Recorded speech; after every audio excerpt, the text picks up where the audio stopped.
Hi, I'm Ryan. And I'm Steve, and you're listening to 60 Cycle Hum, the guitar buying, trading, modding, fixing, working, reviewing, playing. I missed one. Podcast is the last one. No, there was something I missed Steve, one at the beginning. this is your podcast. This is my podcast. Yes. The guitar buying, selling, trading, fixing, modding, breaking, reviewing, playing. Did I not say playing? I don't remember. I definitely left one off. Whatever. I wasn't paying attention. Buying, selling, trading, modding, fixing, working, reviewing, playing, podcast. No, I left one out at the beginning. I think I left out trading. We've done it 3 times now. People in the audience haven't memorized. Just from us doing this. First-time listeners haven't memorized now. I know. Good for them. Good for them. People are always like, how do you screw that up 253 episodes in? You've only said it 252 other times on the recorder. Welcome to the show, first-time listeners, viewers, whatever you're doing, tasters. Dude, excerpts? What are you tasting right now, Steve? I'm tasting Sierra Nevada Holiday Haze. I'm drinking the Sierra Nevada Winter Warmer. I bought their Christmas pack or holiday pack. I don't know what it's called. Winter pack? Mm-hmm. Something like that. So what were you going to say? You were going to say something? The little excerpts that you put up on the YouTube are killer, man. They get the views. And I was talking to one of my coworkers about it because you dropped the How to Rob Guitar Center one like 12 hours later than the actual episode, and it had, like, at the time that I looked at it, it had like triple the views. Yeah, I was like, this is insane. And I was talking to one of my because it's got that clickbait title. Yeah, I was talking to one of my coworkers. She's like, yeah, nobody wants to watch YouTube for an hour. They just want to watch YouTube for, like, how long is this thing? I was like, I don't know, 12 minutes. She's like, exactly. They want the good stuff. That's why I do the excerpts. That good. All right, man. So what's new? I played a show this last Sunday. Yeah. I don't play shows that often these days with my surf rock band, but for some reason in the fall and the winter, like, we get picked up for shows a lot more. You'd think that being a surf rock band, we'd get picked up in the summer. No, because in San Diego, people just actually go surfing.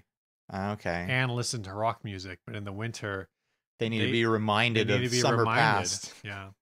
We're not even that summery. That's probably the problem. We're not really a summer surfy band. We're kind of scary surfy, I guess. So we get picked up for the darker shows. But anyways, we played this show, and I got to say it was probably the very worst I've ever played at a show in my entire life. Wow. I completely forgot how to play an entire song. And what did you do? Just stand there? I stood there and tried to find it. Because you are the front man for an instrumental band. So if you don't know how to play your song, what do you do? I'm the melody, and I couldn't find it. And the band just continued through the whole song and looked at me through their dinosaur ghost mask, just like. You have a microphone up there. Did you think about just running up to the microphone and singing the melody? I couldn't remember the melody is the problem. I couldn't remember how the song went.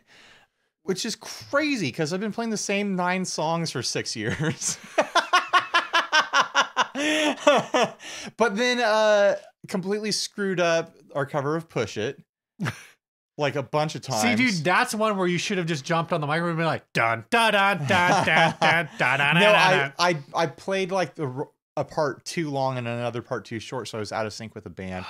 But then the rest of the band they're gonna kick you out. Was screwing up too. Except for the bassist. Mitch was having a great night. The rest of us just screwed up. Davey, our drummer, completely sick. We tried to call in a substitute. What's new? We couldn't get one. He works with children, and he's just sick all the time. Poor guy. But he played through a full set completely sick, and he didn't mess it up as much as I did. I'll say that. But it was a really good show.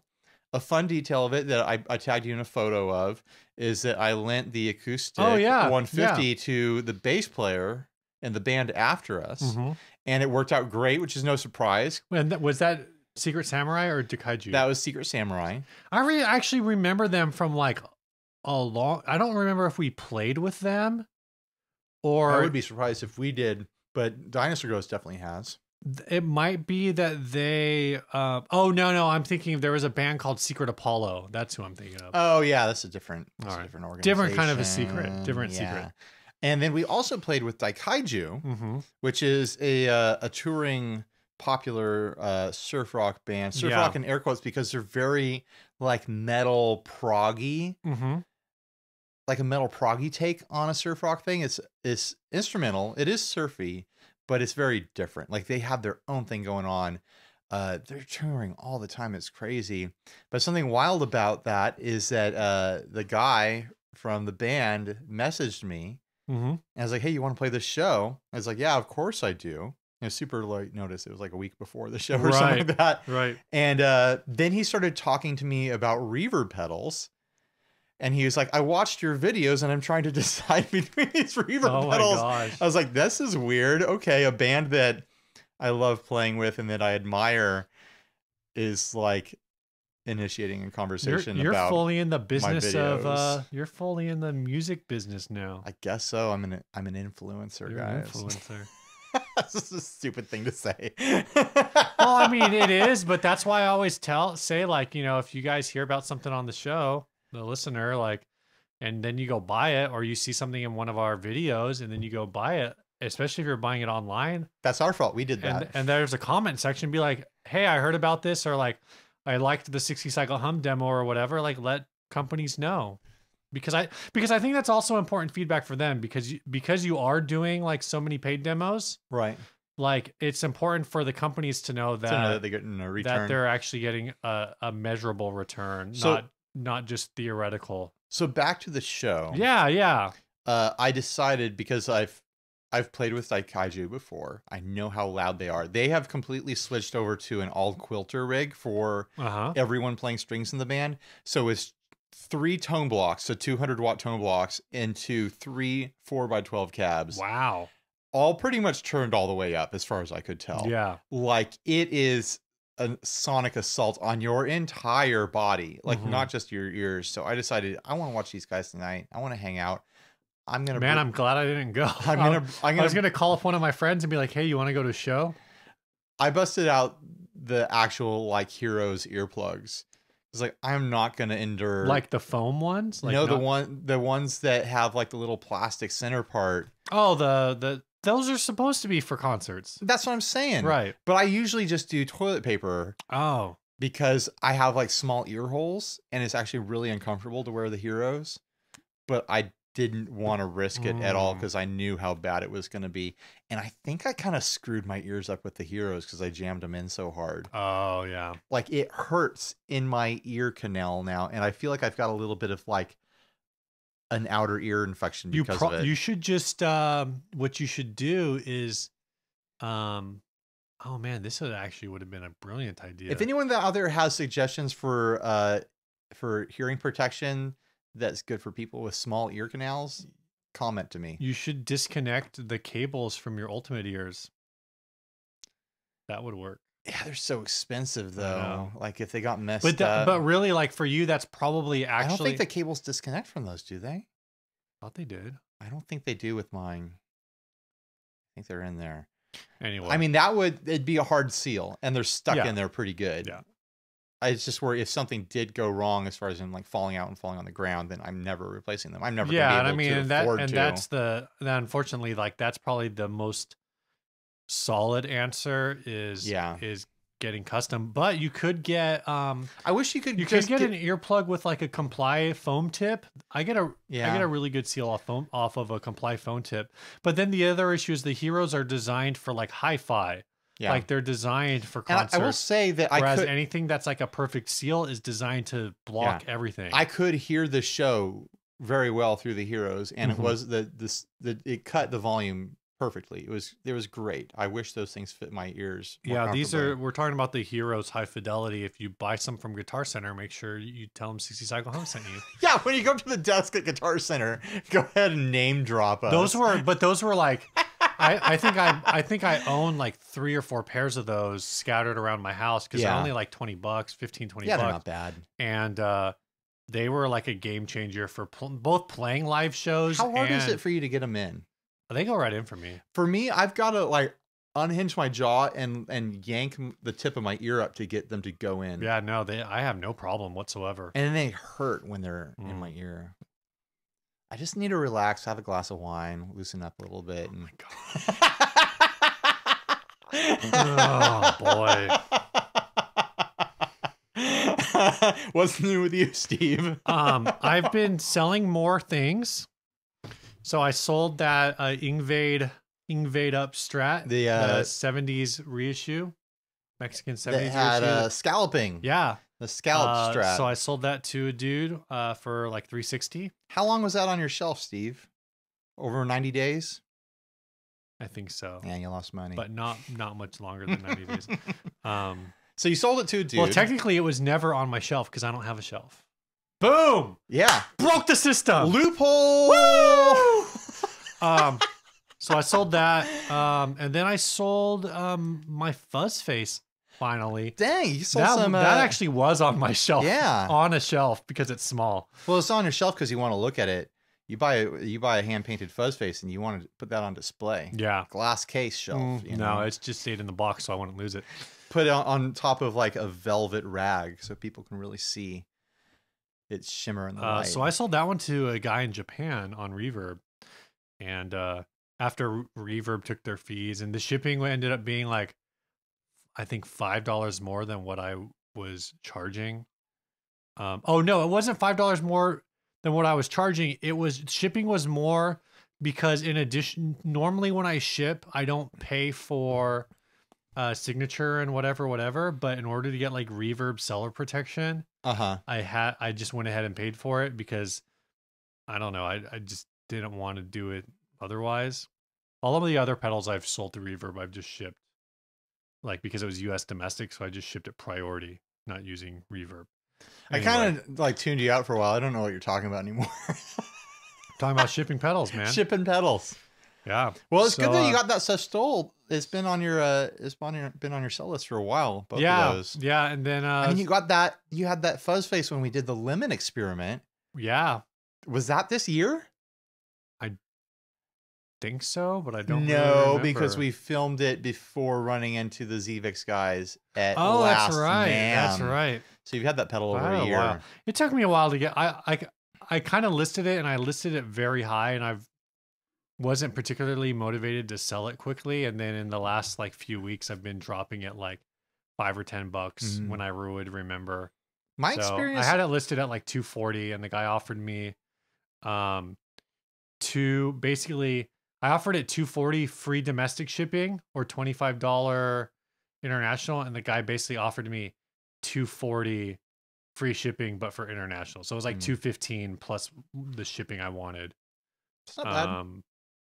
And then again, like after I lost $5 because I underestimated shipping, and then you made money on this pedal though. Oh right? yeah. What did you pay I for bought it? 100. I bought 100. I spent $130 for it. So. Was there any trade involved, or was it just No. $130? Yeah, you made money, dude. That's the flip. That's the dream right there. Took a while, but it's right. I sold it right in time for Christmas. Got a little extra cashola for the Christmas, so nice. Cannot complain about that. Haters will say it's photoshopped. This first ad was sent to us by Steven Reynolds. It's a Relic Squire Bullet Mustang electric guitar with classic 57 humbucker pickups. It is being sold by Nate's Relic Guitars on Reverb. It actually sold for $429.50 plus $39.50 shipping. Actually, that price is not that's not the actual sale price. That was the listed price. So it could have sold for less unless a person offered more.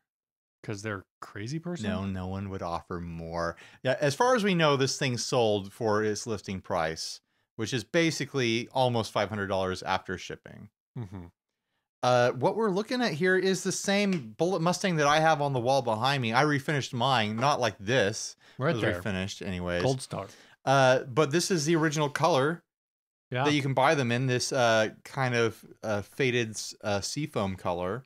Yeah, this is 2018 Heavy Relic Fender Squire Mustang electric guitar by Nate's Relic Guitars.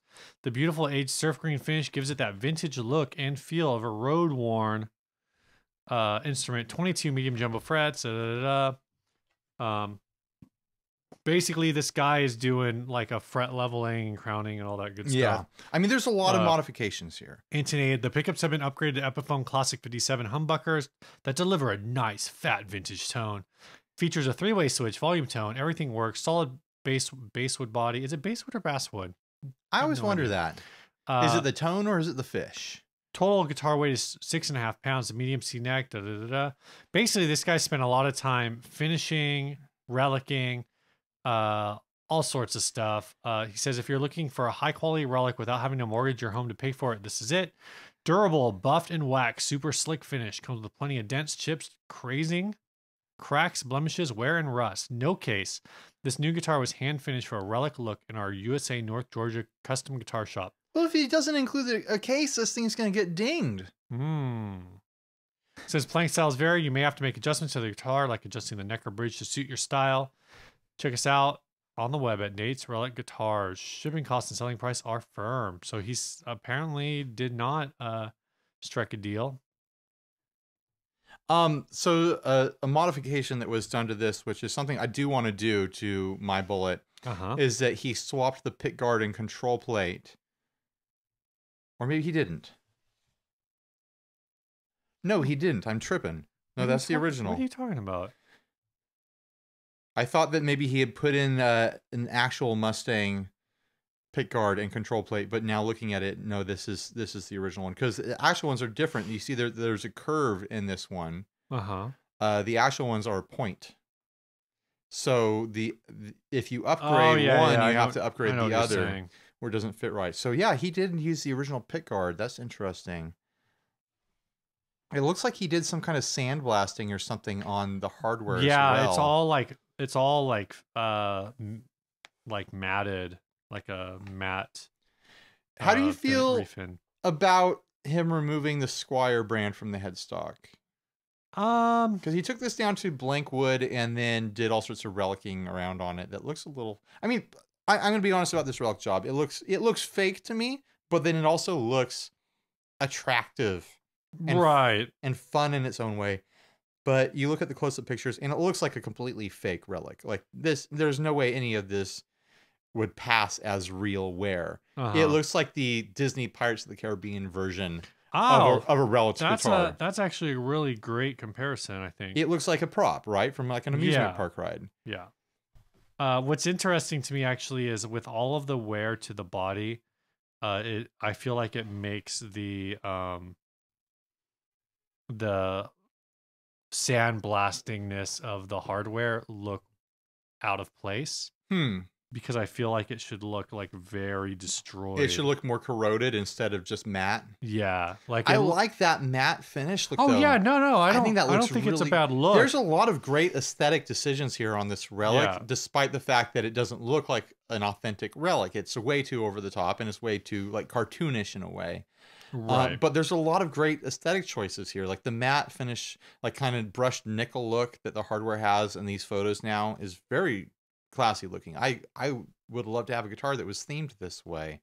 I like the temperature cracking job he did on this. Obviously, he must have attacked this with a razor because you're never going to get temperature cracks out of the original poly finish on these. Right.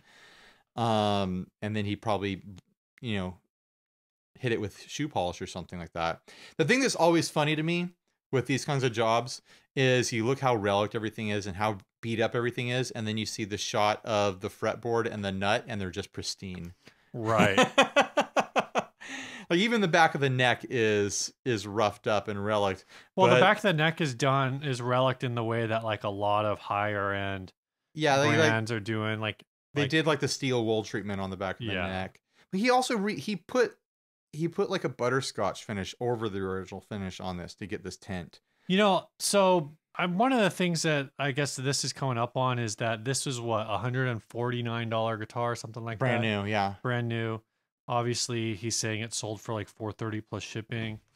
And I mean, obviously a lot of work went into it, and there's that question of like, can you really justify paying an extra $300 or something that, it's labor, but I think it's amazing that he was able to cut a profit on this. I'm not a big Mustang fan. If you search for like Relic Squire on Reverb, you'll find some other guitars from him. There are actually a number of people selling Relic Squires on Reverb. I mean, if you're gonna build a business of relicking guitars, like you might as well cut your teeth doing it on Squires. Yeah, I mean they're playable guitars. And they're affordable. So this one I'm looking at, I go like, I don't know. I don't know if it's really for me. but there is a Fiesta Red Squire Bullet Telecaster on humbucker. This one's actually been set up for. Does it have a Strat pickup in the neck, Steve? It doesn't. It has a humbucker in the neck, and he's put a rail humbucker in the bridge. Okay. But this thing looks super cool. Let me find the shot that was like. Why does the internet in the garage suck so much? I don't know, man. It's not, but that's like that's your style, man. Yeah, and it's like I said, it's Fiesta Red, which kind of looks like mine. Same tinting finish on the neck and the headstock that's on this Mustang here. Yeah, it's the same. It's the whole same deal. This looks more legit to me though, because it's like the paint looks thinner.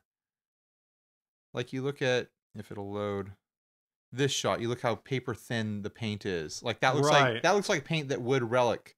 The paint on the Mustang here, you have the white layer, is way too thick. It looks like freaking cake frosting the way it's chipped off on the edges. Yeah, well, it's like what it is because on this you have the like a white layer underneath the. I mean, whatever Squire that is, that's red, that's Relic there, whatever it started out as, that's a Squire to Relic because that paint is so thin. Yeah, I'm actually surprised that paint is so thin. Yeah, I don't know. It says it's a Fiesta Red Squire Bullet Telecaster. I don't know what colors they make Squires in. Don't ask me things like that. I mean, still, everything in this last picture here that shows all like a bunch of examples of his work, they're all way over the top. They're all cartoonish examples of relicking. But I think they're totally valid instruments as far as like using an instrument as a stage prop.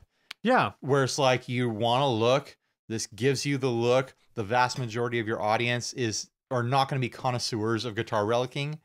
And, you know, Cindy in the third row at your, you know, outdoor stadium show. Good old Cindy in the third row. Yeah, right next to Brandon. Neither of them are going to know that that's not a vintage Brandon's guitar. Gonna know. They're not going to know that this not some well-worn, super aged classic guitar. They're going to see it and like get that impression because they're not musicians. They're just fans of music. Right. You know? Right. They're going to think that you actually played this guitar. They're probably not even going to think about it. Even though they're going to look at it and go like, you're 30, but somehow you've been playing that guitar for 70 years. Did you steal that guitar from an old man? Did you touch an old? What is that? Is that from something? Did you touch an old? Sounds like a pop culture reference, Steve. I don't know what you're referencing. Neither do I. Should we move on to the topic? Mystery Stocking. Yeah, everyone got their mystery stocking. Before, you know. It feels like we're kind of late to the game with this. I'm sure other podcasts have covered it, but we have more listeners in those podcasts probably, so suck it. Speaking of people receiving things, I think pretty much everyone should have received their 50/50 by now as well. Yeah, I think so. Everyone last week was posting their photos of the notes that we left on the lid. The only person I can think of who may have not is one of our guys that is who comes from the land down under. Oh, yeah. Antarctica. Yeah. That's right. I saw this map the other day that was it was a map of, it was like basically a Mercator projection type of a thing. Actually, it wasn't a Mercator Here we go, projection. geography podcasting. But it was instead of being an equator centric map, it was an Antarctica centric map. Oh yeah, yeah. So that was cool. Super weird. Yeah. But that would be crazy. Also cool. Yeah. Have you ever seen the maps that are Australia centric where it's like they flip it and Australia is in the northern hemisphere? No. They're fun. That sounds like a thing I need to know about. Have you seen the big stink that Reese Darby is on? Oh, that New Zealand gets left off of every map. New Zealand gets left off of a bunch of maps. Yeah. Because it's just on the edge. And they're like, well, Australia's there. We're close enough. Yeah. We don't need to print an extra thing that's just hanging off the edge. Well, so I was thinking about it. I was like, well, it kind of like makes sense with like, I mean, New Zealand doesn't even exist. They just made it up for TV like and movies carving anyways. Things and whatever, like wood carved maps. Yeah. But then when I see like printed maps where I'm like, oh yeah, and it's just empty space, man. They just bought that map graphic off of iStock or something like that. Like, where's New Zealand? Come on, guys. It's great. You know what it is like the Hobbit movies really were like okay, but not that great, and the novelty of them is gone. So they need a new thing to get New Zealand. Like they need a new epic adventure. Yeah, come explore the country that's not even on the map. We just fixed it, New Zealand. Thank us later.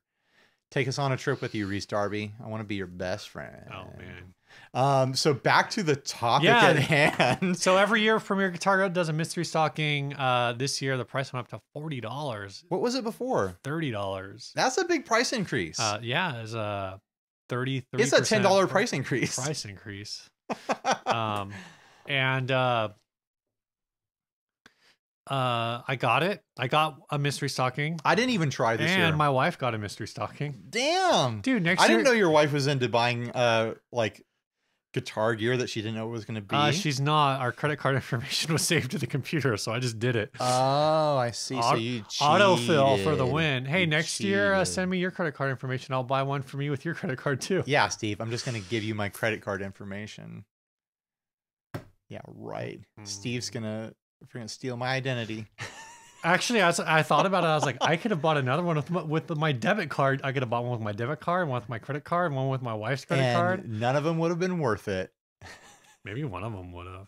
So anyway, I don't think I saw anyone post a mystery stocking that was like, "Oh my gosh, I can't believe you got a guitar or like a thing." Or yeah, actually, I haven't seen anything big. All the ones that I saw were like, got a strap, got a cable, got a pack of strings, got like a guitar pick. One of our listeners got a pedal. I think it was a Big Muff. Well, I remember like $100 Big Muff. Oh yeah, and then someone got the vocoder. Yeah, someone got the vocoder.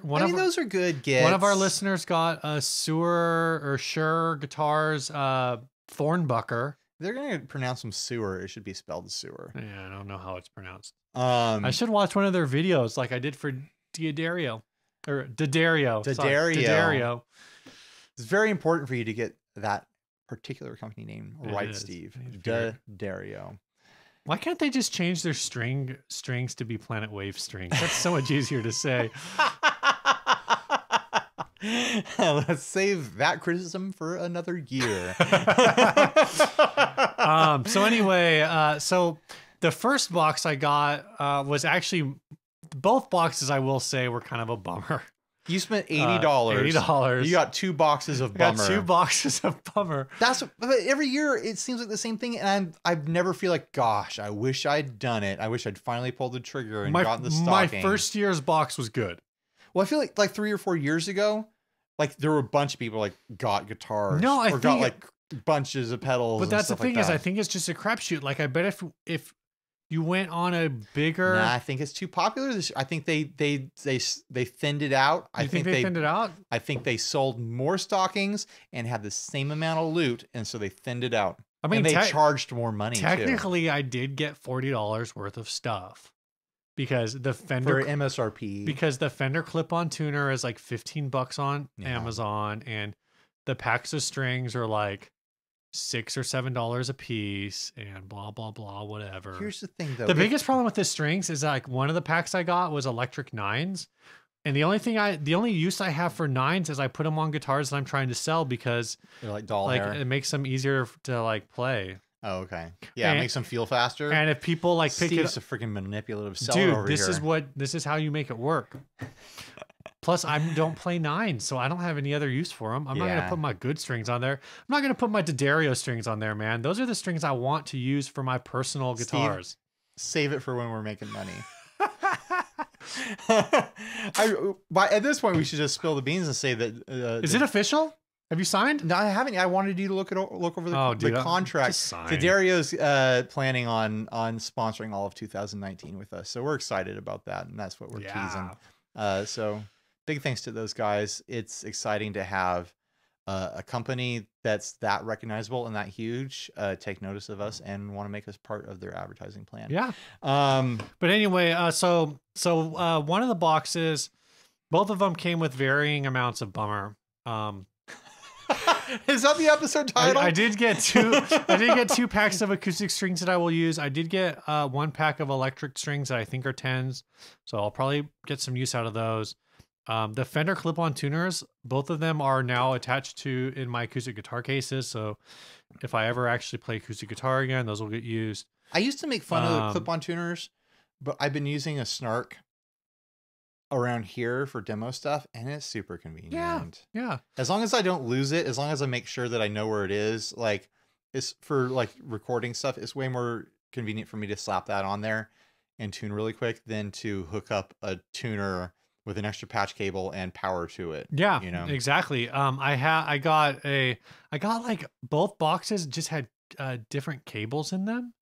I don't know what I'm supposed to do with, like, I don't know what you're to do. You're a sinusoid boy. I know, right? Like, why are these guys, why do they think I want cable? So I got a BPTA, whatever cable. And I got one of those square plug cables, but it's like not, it doesn't say who it's from. Right. And then in my other box, I got a set of Reverb pancakes, like a 3-pack of Reverb pancakes. I don't recall what else I got, but basically I added it up, and both of mine were like the bare minimum boxes. Yeah. I've got like 60-foot. Oh, I got an Earthquaker comic book. I need to read that still. I picked that one of those up for free from NAMM. I probably have another one somewhere. Wait, is it the same one? Octoskull? Yeah. Oh. I think they were planning on doing a bunch of those, and they only did one edition or something like that. Who knows if they ever put out more. What was it? Oh, I've got 60 feet of cable upstairs in my office that doesn't have jacks on it. They were cables that failed on me. And way before we had Sinusoid as a sponsor, I had it in my head that I was going to cut it down and make new cables out of it and just find the dead spots. And I never got around to it. And I almost threw it all away the other day. I'm looking at it, I'm like, there's got to be some sort of like creative craft thing I can do with just like random cable as rope or something. Like, can I like weave a belt out of it or something? Oh my gosh. Or do really weird like shoelaces with it? I don't know. Like, there's got to be. Can I wrap it around like a handle for grip? Oh, I got a beer koozie for a company I've never heard of. Great, Steve. Yeah. I saw it was so bad that I saw someone else post theirs, and they got a Martin Guitars beer koozie, and I was like a little bit jealous. Do you ever use a beer koozie? Because Not that's in like a really popular while. like handout merch thing. Besides this like Yeti one I have here that actually keeps the beer cold. Yeah. I never use like the foam koozies, but I always feel bad throwing them away. I somewhere have a Wampler beer koozie that I was using for a while. The biggest issue is that I very rarely just drink straight out of the bottle or out of the can. Like, And here's the thing, when I drink out of a can, it's gone like that. when I drink Like, there's no point putting it in a koozie. I'm going to be Right. putting it in the trash half in the like a time minute and a half. Half the time I'm drinking out of a can, it's like a tall boy. So a lot of times, I guess a tall boy is still the same profile. So that will fit. When I'm drinking, just don't really drink out of bottles. I mean, I don't know. Don't know what to do with that. Should we move on? Yeah. Let's do another ad here, Oh, Steve. maybe we should do our sponsor spots, Ryan. You want to do sponsor spots already? This is the time that Okay, we let's normally do do it. sponsor I mean, if spots. you insist. This week's Steve. episode is brought to you by Sinusoid. I did not look up what Sinusoid did. They made cables, Oh, Steve. yeah. No, they make cables and smiles. That's I'm right. cradling the logo right here in my hands. Ryan and I are sitting further apart, so we have more room for activities. Sinusoid has a custom shop. Basically, if you have an idea that you want and you're like, this isn't on their website, but maybe I want it, like, I don't know, like a snaky thing for your in-ear monitors. Yeah. Or like a MIDI cable or a MIDI 1/4-inch combo, or I don't know, whatever. Say you want a cable that has a 1/4-inch plug on each side for your guitar, an 1/8-inch plug for your headphones on each side for your in-ear monitors to run to vocal processors on your board, and a cable for a Super Nintendo controller. I bet they could work that Super Nintendo controller into that Tech Flex and have a Super Nintendo Snake going on. 1, 2, 3, agree with me. I feel like that would have to be. I feel like if it's going to involve Snake, it would have to be a Sony product or PlayStation. Is there a Snake thing that I'm not picking up on there? Anyway, this episode is also brought to you by Gun Street Wiring Shop. We didn't do the thing. We didn't do the thing. thing. Yeah, Sinusoid.com. They make cables. And smiles. All right, this episode is also brought to you by Gun Street Wiring Shop. If you've got a guitar that you want to change your wiring up because maybe it's crapping out or maybe whatever, and you just don't want to deal with soldering like 12 points, you really only want to solder like 2 or maybe 4 points, maybe 6. I had to solder 6. Hit up Gun Street Wiring Shop. Every pot has 3 points on it that you could solder, not including all the grounding that you have to do. You get a. You sound so sad when you. No, I'm saying like not sad, like pathetic, but like the sound that's coming out of your voice is like. When you're talking about it, it's like you're getting sad. I get sad when I think about wiring up my SG again, and I get happy when I think about the fact that I don't have to ever again. That's right. But I've been talking to Gun Street about coming up with a wiring harness for the Epiphone Les Paul SL because it's gonna need some crazy stuff to be a pickup testing guitar, which I'm outfitting it to be. Something that was pointed out to me was that if I'm testing pickups, I'm gonna need a different pot value for single coils versus humbuckers. Yeah. So I've been talking to Gun Street about what that means and what we need for that pick guard for this guitar to work to its fullest as a pickup tester. You also need a Jazzmaster rhythm circuit for in case you test any Jazzmaster pickups. I think we'll just fudge it on the Jazzmasters and not worry about building in a rhythm circuit. All right. Just to test a Jazzmaster pickup every once in a while. Yeah. So Gun Street Wiring Shop, what's their URL? Do you know? gunstreetwiringshop.com. I believe so. Go check them out. I hope Steve puts the link down below. I always put the link in the description of the episode. That would be where down below is, right? On YouTube, I guess it's down below on the description too. The down below, it's kind of off to the side on iTunes. I don't know. Is it? Yeah, it's not below. Unless maybe I on don't a phone. use iTunes. I'm thinking of on a phone. You're thinking of on a phone. Yeah. Okay. All right. This next ad was sent in by Tim Green. This is a 70s Grand Guitar Company guitar from Nagoya, Japan. Excellent workmanship and sound. Spruce top, rosewood back and side. Back is 3-piece. Herringbone Dreadnought has a second patented sound hole near the bridge. Signed by builder Matsuo Ito. This guitar was for domestic sale in Japan, hence the elaborate pearl inlay.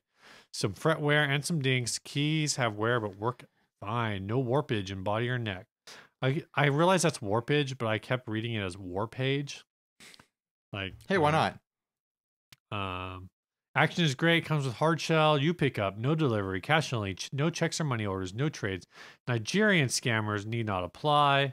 What? Price is $400. That's discriminatory. What does this guitar make you feel? It's got this little hole. It's got a big hole. It's a guitar with a big hole, but it's also got a little hole.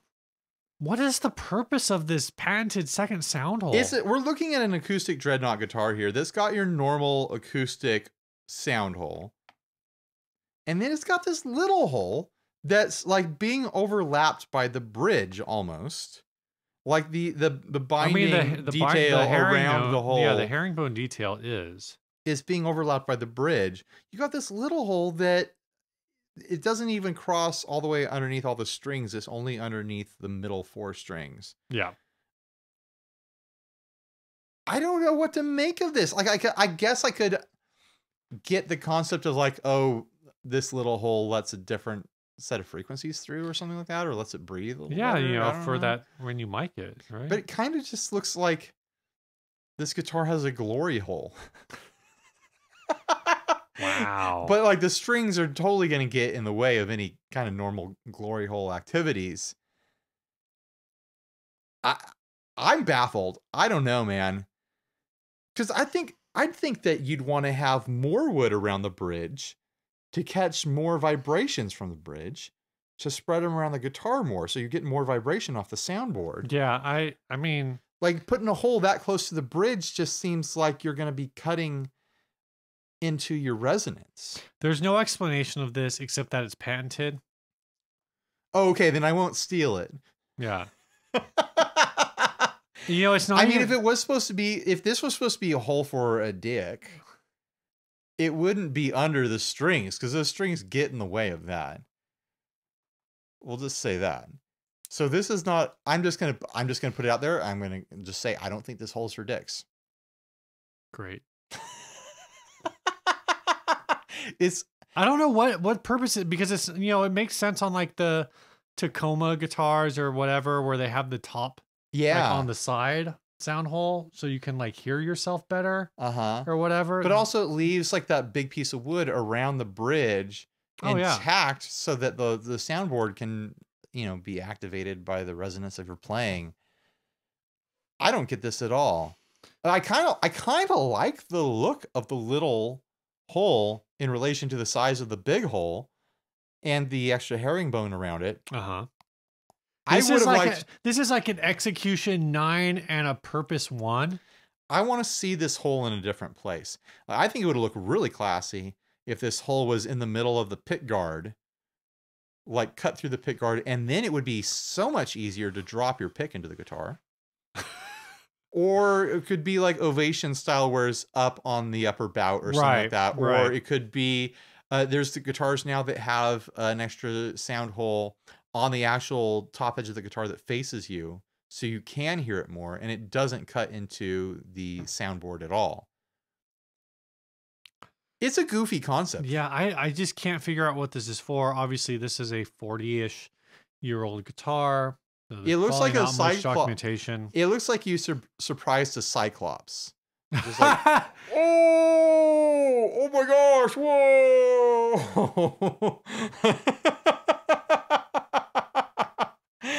You're not going to be able to unsee that. I will if I have a few more of these. Yeah, man, I just don't get it. Steve was referencing his beer for the listeners at home. $400. I'm going to take a pass on this. Yeah, $400 and no way, unless I can put my dick through that hole. What's wrong with you? I don't know, man. It's your show. That's true. That's an excellent point, Ryan. I'm just the other host. I'm just teasing you, man. Steve did a call for topics on the group today. And how did you phrase it? I said I'm recording an episode of my podcast tonight. But you leaned into my podcast. I did not lean. I just said my podcast. I'm recording my podcast tonight. Well, it was a weird way to say it on the group. Said I'm recording my podcast tonight with your podcast with Ryan. What things do you want us to talk about? We got crap topics from the group too. I don't think we're using anything from that call out tonight or next week. A bunch of garbage people. Hey guys, if you're going to give us topics, give us something that we can work with, or don't even try at all. Almost 3,000 people in that group.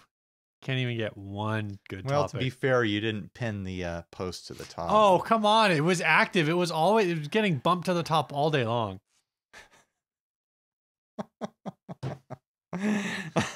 All right, this next topic was an old topic sent by Aviv Chetrit. Chetrit? Sure, why not? Chetrit? He wants to know what we think about pedal switchers and whether or not we think they're useful. Yeah, the exact quote is thoughts on pedal switchers and their usefulness. Did you ever feel a need? I found a pedal switcher. Yeah, that's my Switchblade. Is it useful? Yeah, I use that all the time.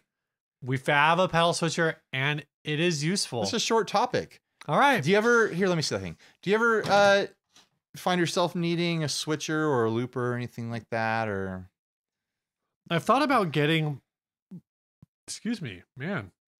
I've thought about getting like a true bypass looper or something. I haven't thought about it in a while actually, but I thought about it before. How long do you think? Years? Yeah, I have been thinking about it for years. But how long is it since you've thought of it? Oh, like months. Months. So the tip of his brain. True. Is always thinking about it months at a time. So what are your thoughts on it? Like, how would you use a switcher? I don't know. I just don't need it. Like that's you don't need it at all. So my original thought was I would just have it to like bypass my entire pedal board, so I could just like go full clean, and like not have to turn things off, mm-hmm. Or maybe like bypass like entire sections of my board, like maybe not the entire board, but like sure, like bypass the entire like mod section, exactly, or the entire time section. Exactly. Yeah, there's all these. I see people's boards that have like these mega loopers, you know, all these different channels of looping and stuff like that. And like there was that Boss looper super programmable thing that goes crazy and has all the stuff built into it. I just don't feel like I ever need anything that intense. Right. Like when I'm changing pedals that are active on my board while I'm playing it, yeah, I might change 2 or 3 at a time, but that's only 2 or 3 foot presses. And I like to combine those pedals in like infinite order. Right. Where sometimes 1 is on, sometimes 2 are on, sometimes 3 are on, and in different combinations. Like I'd hate to like, I kind of like my boards to be kind of freeform and just go. And not have to worry like, oh, did I program a patch in my looper so that I can activate these 3 pedals right now? I'm sure there's like a master bypass. Oh, sure. And I'm sure like on any of these programmable loopers, you could do one loop that has everything open and then you can just turn it all on. But then a lot of them, like you're programming the routing too, where you can change the position of things in your pedal board. Yeah. I don't know. It just seems like a way to needlessly complicate something that's a little bit too complicated already. What is your, okay, so this is what you use. I use this switchblade for demo stuff so that I can split to both my amps. Because I like to run 2 amps at a time. And I've been using it for Dinosaur Ghost because I've been running 2 amps at a time for that. I beam 1 amp across the stage because the big amp beams through my legs, basically, and I don't hear it very well. And I end up turning it up too loud and torturing everyone in the audience and my band at the same time. They deserve it. So beaming a 2nd amp across the stage to my ear helps me take care of that. And this is an easy way to split the signal. Couldn't you just like get a tilt back stand? For the Acoustic 150? Yeah. I mean, I guess I could, but then it's also like that amp does carry the vast majority of the volume for the venue when I'm playing. So it's like if I do the side amp, I use the Katana on the side, it doesn't have to be super loud because it's beamed right at me. Yeah, I use this. And it's really just a utility thing for me where it doesn't even need to live on a board. And I think like it would be fun if there were some more options. Like I don't need. Well, like what other options would you want? Sometimes, like I'm doing a demo. Okay. Like I'm gonna like put together like an ideal switcher for me in my head here to solve more problems for me. Right. As far as like my demo rig goes. Sometimes I'm doing like a comparison video between 2 dirt pedals, like say 2 big muffs or something like that. And I'm always like, I have to give a disclaimer like, listen, I know these are running into each other and I know buffers can do different things and stuff like that, but for purposes of comparison, this is just what we're going to do right now. Right. Like if I had a switcher. Can't you do that with this though? No, because I'm running into 2 amps for my rig. If I had a switcher that allowed me to do the ABY that this does and would also allow and also have like 2 loops in it just so I could do comparisons. Right. Like that would be super convenient. And like say I put this on a board where like I can have a couple things connected to it for utilitarian sake during demo stuff. Like I could connect a tuner. Like this has a tuner in or out on it. Yeah, right. But I don't know if it's buffered or anything like that. Like a buffered tuner out would be good. And then like, does a tuner out work when I don't know. I've never tested it. Plugged into power. Yeah, this thing I don't even run it plugged into power because it only needs power for the LEDs. So like a buffered tuner thing, so I don't have to worry about the tuner interrupting the signal at all. And then some kind of like, I know that volume pedals can kind of mess with the signal too. Right. Like something to handle that. You want like its own loop for a volume pedal. Yeah, like a volume pedal looper, however that works. I don't know how that stuff works, but like so that I can use a volume as a master control to turn stuff on and off, to have a tuner running the whole time when I'm doing my demo rig, and have maximum 2 loop channels. I don't need more than 2 loop channels like this, because then I'm running freaking 4 cables to run 2 pedals. Yeah, yeah. 4 extra cables. Like I don't want to go crazy with this. This rig's going to be on the floor, and my pedals are going to be on the tabletop. And then, man, I don't know what else to add to it. Maybe just like a boost. Like say if I'm running something in the loop that doesn't hit unity gain or something like that, and I can, or it gets too loud, I can turn it down. Oh yeah. Or also just like having a boost in there if you wanted to use it, if you wanted a little more live versatility. Yeah, you got a boost there. If you already have a boost, you can remove that and just use this boost. I mean, all those, like, it's ridiculous, like all those things Right. in once. But it's like, I think that's part of the reason why a lot of loopers just don't look attractive to me. They don't have enough. And enough switchers. Like, it's like, it solves a problem, but then it solves that problem too much, and it doesn't solve all my other problems. Right. It sounds like I really just need to put together a little board that has solutions for all this stuff. But it'd be more convenient if someone listening to this would just put together what I just said. I don't like to invite that sort of thing, so don't do it. I'm tired of inspiring stuff to get built that I then have to demo and promote. Yeah. But I don't know. That's just like me pulling stuff off the top of my head, like things I could use, like a utilitarian switching, looping sort of thing. Otherwise, I don't have use for most of like the loopers or switchers that are on the market these days. Yeah, a lot of them. That was just a bunch of conceptual a diarrhea lot of them are just flowing out either of me. like this kind of thing where it's pretty simple, or like I know that there's also like with this, the company Lely has a bunch of different loopers. With this, and then like, you just get into like the heavy digital, like the ESA kind of from like Boss, spaceship or like, controllers. Yeah, exactly. Sometimes, like if I turn down one amp and the other amp is still on, it will do a bleed through from amp to amp too. So if there was some sort of way to isolate the ABY so that there's no bleed over, yeah, that would be ideal for me. I mean, I know it's a tall order, all this stuff. Would you ever want a pedal switcher, looper, whatever thing that also had like a load box in it so you could switch cabinets? That would be crazy. I mean, there's so much stuff. I can't even keep track in my mind of all the stuff that I just said. But yeah, I guess like a load box switcher built into it. Yeah, I mean, I don't know if that's like a realistic. No, I think that's thing. Extra crazy. I can use this because it's actually a passive signal, right, to switch cabs, and I have done it in the past. The only reason there's a power plug is for the LEDs for the indicators, which are not connected to the signal at all. Yeah, yeah. Do we want to jump on to the last ad? You're saying switchers?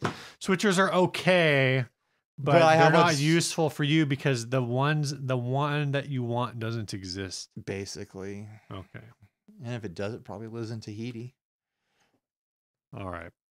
You catch that reference? Yes. Yes. Unfortunately, I just don't really want to ask you if you would travel the whole wide world to find a freaking looper. No, I wouldn't. All right. I wouldn't. You know that song was like covered and put out recently for was it on part of a movie soundtrack or something? Well, it was covered. It's an old punk rock song. Yeah, no, I know. And then I thought the cover was stupid because it sounds exactly like the original. It's pointless. There's a Will Ferrell movie where he learns to play guitar, and but that movie's from like 10 years ago. I know. I own that movie. People who are listening to the song that's come out on the radio, most of them are younger and didn't see that movie. I just thought they're not aware of the origins of that song. I just thought there was like maybe another. I'm barely aware of the origins of that song. All right. Because someone said this is a good song and I should cover it and they'll make a bunch of money, and the plan works. I mean, maybe the plan works. So this last ad, we're at the last ad, guys. Hope you've enjoyed listening so far. Don't be sad. We'll be back next week. If you haven't enjoyed listening so far, you've hung in there a while. Yeah. Props to you. I'm proud of you, Chief. 1962 Epiphone Wiltshire. You wanted to do this one, and I do. I'm waiting for the payoff. I want to see what Steve is bringing to the table. $8,000. Damn. $8,000 is mint condition, so make a reasonable offer on my 1962 Epiphone. This guy says Wiltshire over and over again because I guess he couldn't take the 10 seconds to look it up and see that it was Wiltshire. Anyway, the last year they made this dual horn beauty without offset. Are they offset in like 63? I don't feel like that's a thing, but all right. The case was bought with the guitar. I played this in the Apostles in the 60s in Southeast Michigan, sharing the stage with Cream, Airplane, Seeger, Nugent, Scott Richard Case, Rationals, Charging Rhino of Soul, and others coming to A2 from Texas. Whatever that means. Yeah. This is the offset version. There's a shorter, lower horn. Oh, okay. I didn't notice that earlier. I like the symmetrical version. Oh, really? Yeah. I know. It has a humbucker in the lead position. I have all the original parts that can be reinstalled if wanted. There is also a voicing module in it that gets some wild sounds. It can be set to 0 with the tone pot, and the tuners are okay, but not on modern high ratio brand. The 1960s hippy dippy blacklight glow decals can be removed if desired.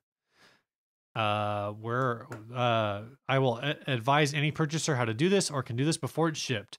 Include strap locks and carve-in wide strap. Write me for details. It could use fretwork.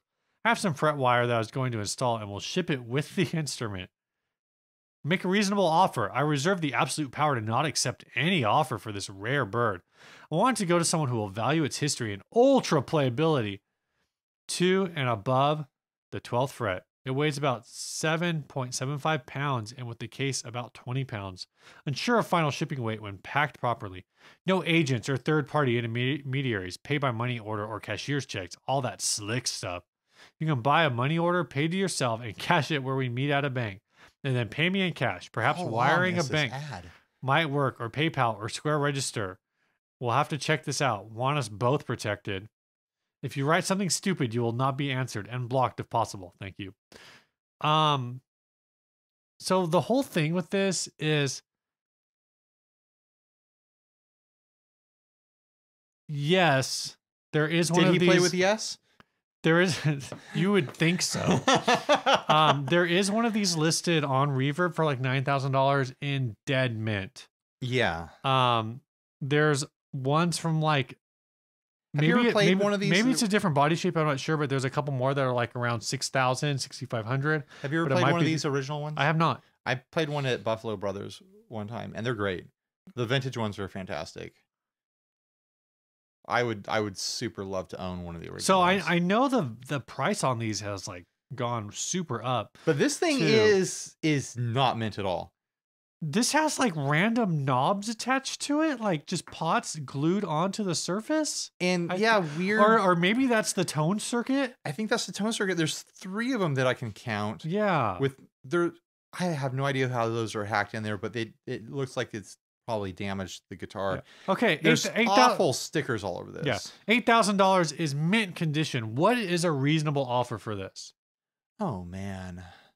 I mean, he claims he can remove the stickers. I honestly wonder how it'll look with the stickers removed. Like how much of a sun bleaching effect is there going to be? There's no way that this, even if all the stickers were put on and it was thrown in a case, there's no way that those stickers did not jack with the finish. And if those stickers are as old as they look, meaning that they look like they're at least from the 70s. Yeah. The adhesive from those stickers has permanently done things with the finish underneath. Yeah. Like you're gonna know that there was something on top of this guitar no matter what you do. Like this is, you'd have to pay big money to like refin this in the correct way. Yeah. What do you think? This has got some kind of top loading Floyd Rosey looking thing on it? I think that's just a tunable stop tail, which is bizarre because it has a bridge on it. Like it's a tunable. What that is one of those drop-in bridges for guitars that have a wraparound stop tail. Yeah. So that you can have intonation. But he's already got a tune-o-matic on there. So this thing's double intonated. Because who knows why. But it looks like it's supposed to be that way. It looks like it's designed to like retrofit a Floyd Rose. It's not a trem. It's not a trem, but I'm saying it looks like it's designed to have like a double locking system, but obviously it's single locking. There are micro tuners on the back end of it, but that's an intonation thing where you're controlling how long. It's not intonation, it's like resonance, how long the string behind the saddle is for people who want to get super tweaky with I would everything. need it really explained to me the point of that, because it just seems like dumb. An extra tuner for It's no an reason. It's an extra dumb thing. This guy's asking $8,000. And someone's probably going to comment and tell us the actual reason that thing exists, and I probably got it wrong, and fine, great, good, you did it. I feel like I would have trouble. Also, this humbucker pickup looks like it's off of a Univox High Flyer. It does. That is definitely a High Flyer pickup. If I would have trouble, I think, if I was like really looking for this is the guitar where if I was really looking for a 1962 Epiphone Wilshire for a deal, I might. That's a good point. Offer this dude like $2,000. Yeah, which is like half the value of what I think I would score one for. That was like a little rough. That feels like the number that I wanted. Because I think, like I said, like I looked at Reverb. There's a minty one for $9,000. There's a few others that kind of fall in the $4,000 to $6,000 range. If this guy wants to get even close to the prices that people are asking for minty ones, he needs to do a bunch of work on his own before he lists it. Because it's not going to fly as it is now. Right. So I guess the other question is, how much would Super Rich Steve pay for this? Oh, I'd just pay $8,000 and then I'd burn it in the guy's driveway. This seems to be your go-to. I'd smash it and then I would burn it. No, what you do is you walk in and you look at it and you play with it a little bit, and you'd be like, "How much do you want for this again?" And you'd be like, "Oh, I want like $8,000," and then you would smash it like in his house, through his TV, through his windows, like against his furniture, just destroying his house. And then look at him when you're done, like just frothing at the mouth and heaving and catching your breath. And be like, "How much now?" and he'll look at you and be like, "I'm going to call the police." And then you just pull a blank check out of your coat pocket and you throw it behind you as you walk out the door.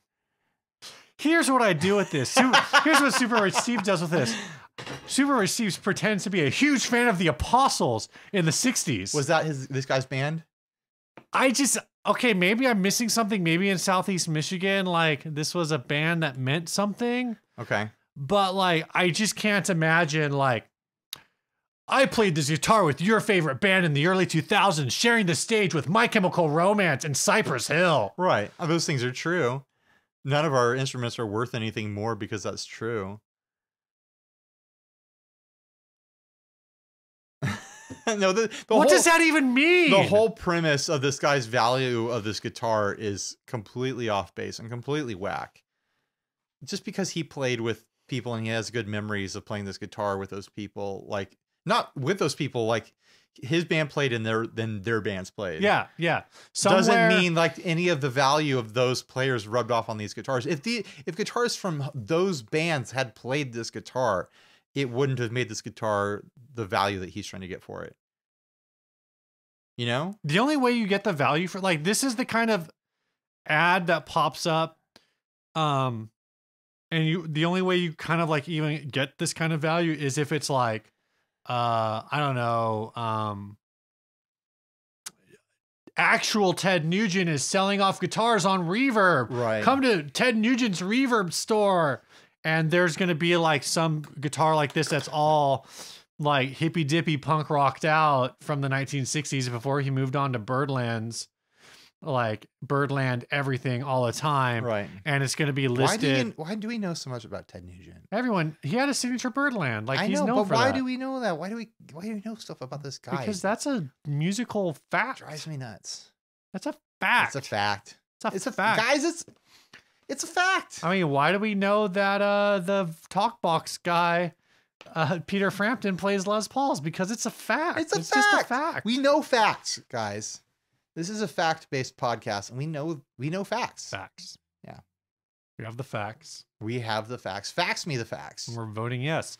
All right. So, yeah, I don't have. That was just kind of my take. Was like to me, it's just. Again, unless I'm missing something completely about here's the other thing. This guitar is as important as he thinks it is, it belongs in a goddamn museum.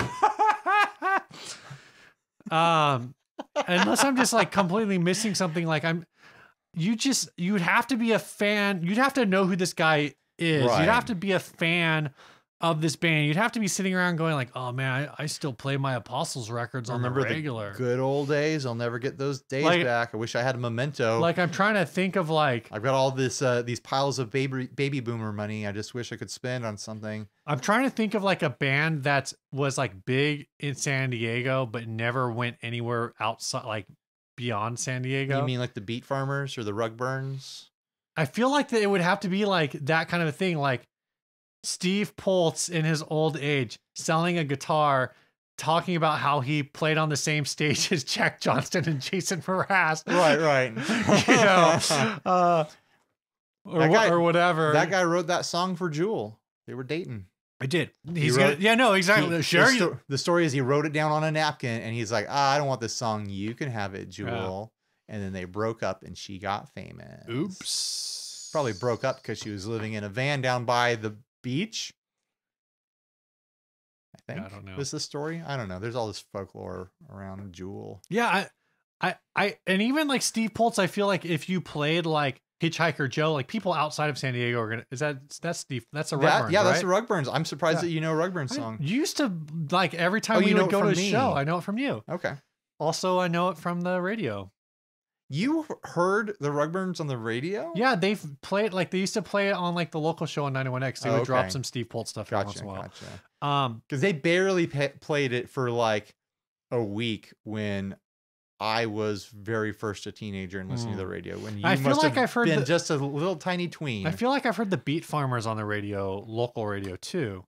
But I feel like Steve Poltz probably has some stuff. The Beat Farmers are the band for Country Dick Montana, right? And so, I think both those guys at least have had like one song that like segments of the general American population might be familiar with. Sure. Like, there's a shot. Sure. This guy is giving me nothing. I've never heard of this guy before. And like maybe like if it was actually important, he'd be like, nobody. I played this in the Apostle. No, I'm sure he's a good guy. Blah blah blah blah whatever. You know, I recorded this song that maybe you've heard of. Yeah, I mean, even if he posted a link to his album or something like that, so there's something to check out.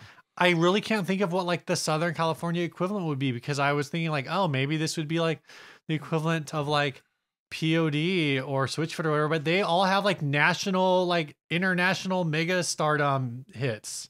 Maybe it'd be the equivalent of like Dogwood to your POD, you know? Yeah, like, maybe, but I feel like or like NIV. Maybe more like NIV. We're talking about all the old Christian hardcore bands that used to be in the church scene. I don't know, but even those bands, like they had reach outside of San Diego. They were just stuck. They were Southern Californian, but they were just pretty jammed into like Christian music. Yeah, you're probably right. But I think Dogwood had like a pretty wide reach. I actually found out one of the dudes in Gear Talk Praise and Worship was the bass player for Dogwood, and because someone was talking about like, oh, if you could quit your job and like just be in a band full time, like, or have you ever thought about quitting your job and being in a band full time? And this dude's comment was don't do it. No, his comment was like, yeah, I used to be in a band, like it's not as cool as you probably think it is. That's funny. And I looked it up, and it was he's like his former occupation was like bass, Dogwood. I know that band had like a ton of turnover. They did like different members. So yeah, I don't know. I only went to hardcore shows because that's what my friends were going to. That's where the girls were. I liked different music. And that's where everyone was. Like the choice was sit at home alone or go to a hardcore show. And I'm surprised you didn't choose to sit at home. Well, sometimes I did, Steve. One time I got invited to go watch What About Bob with a bunch of teenagers. Yikes. At some party. And I was like, nah, I've seen that movie a bunch of times. And I told my dad, like, I got invited to go to see this movie. And my dad was like, well, would there be girls there? I was like, yeah. He's like, what are you doing? Wow. Go watch the movie. And I probably should have gone and watched the movie and hung out with people. Yeah. Whatever. Ready to get out of here? Tell us about the song, this Steve. song was sent by Beto Rodriguez, who is also local to us. Yeah. He says, here's a song we recently recorded. Again, the lead is using a G&L Legacy on a Princeton Reverb reissue using the Big Ear NYC woodcutter, which is now just Big Ear pedals. Yeah, they dropped the NYC because they're Nashville. Yeah, he says the band is Electric Healing Sound from San Diego / Tijuana, and this song is called Mainliner. Hope you love it. Thanks for listening. I've been Steve with my ever-present co-host, Ryan. Thanks for having me on your show, Steve. No problem. Bye. Bye.